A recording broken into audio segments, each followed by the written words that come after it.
By ಎಲೆಕ್ಷನ್ಗೆ ಚುನಾವಣಾ ತಯಾರಿ ಜೋರಾಗಿದೆ. ಅದರಲ್ಲಿ ಕಾಂಗ್ರೆಸ್ ಒಂದು ಹೆಜ್ಜೆ ಮುಂದಿದೆ. ಆಪರೇಷನ್ ಕಾಂಗ್ರೆಸ್ ಅನ್ನ ನಡೆಸಲಾಗ್ತಾ ಇದೆಯಾ ಅನ್ನುವ ಪ್ರಶ್ನೆ ಎದ್ದಿದೆ.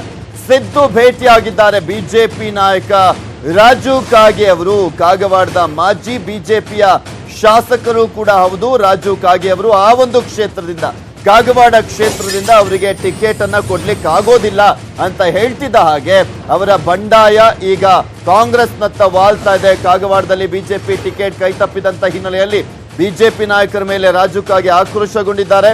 ನಿನ್ನೆ ಡಿಕೆ ಶಿವಕುಮಾರ್ ಅವರನ್ನ ಭೇಟಿಯಾಗಿದ್ರು ರಾಜು ಕಾಗೆ. ಇಂದು ಮಾಜಿ ಸಿಎಂ ಸಿದ್ದರಾಮಯ್ಯ ಅವರನ್ನ ಭೇಟಿಯಾಗಿದ್ದಾರೆ. ಕಾಂಗ್ರೆಸ್ನಿಂದ ಸ್ಪರ್ಧೆಗೆ ರಾಜು ಕಾಗೆ ಇಂಗಿತವನ್ನ ವ್ಯಕ್ತಪಡಿಸಿರುವಂತದ್ದು.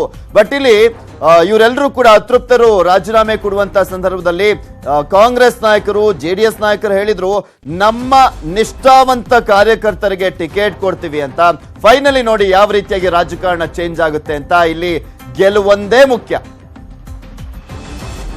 ದೇಶದಾದ್ಯಂತ ಚಂಡಮಾರುತದ ಎಫೆಕ್ಟ್ ಜಾಸ್ತಿ ಆಗ್ತಾನೆ ಇದೆ.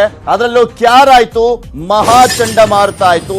ಈಗ ಬುಲ್ಬುಲ್ ಚಂಡಮಾರುತದ ಆರ್ಭಟ ಜೋರಾಗಿದೆ. ಎಲ್ಲಿ ಅಂದ್ರೆ, ಯಾವ ರಾಜ್ಯದಲ್ಲಿ ಅಂದ್ರೆ ಅದು ಒಡಿಶಾ ಮತ್ತು ಪಶ್ಚಿಮ ಬಂಗಾಳದಲ್ಲಿ ಬುಲ್ಬುಲ್ ಎಫೆಕ್ಟ್ ತಟ್ಟಿದೆ. ಬುಲ್ಬುಲ್ ಚಂಡಮಾರುತಕ್ಕೆ 22 ಮಂದಿ ಬಲಿಯಾಗಿದ್ದಾರೆ. ನಿನ್ನೆ ಅಷ್ಟೇ ಇದೇ ಚಂಡಮಾರುತದ ಎಫೆಕ್ಟ್ಗೆ 2 ಬಲಿಯಾಗಿದ್ರು. ಈಗ ಆ ಒಂದು ಸಾವಿನ ಸಂಖ್ಯೆ 22ಕ್ಕೆ ಏರಿಕೆ ಆಗಿದೆ. ಭಾರಿ ಬಿರುಗಾಳಿಗೆ ಧರೆಗುರುಳ್ತಾ ಇದ್ದಾವೆ ಮರಗಳು. 125 ಕಿಲೋಮೀಟರ್ ವೇಗದಲ್ಲಿ ಬೇಯಿಸ್ತಾ ಇದೆ ಗಾಳಿ.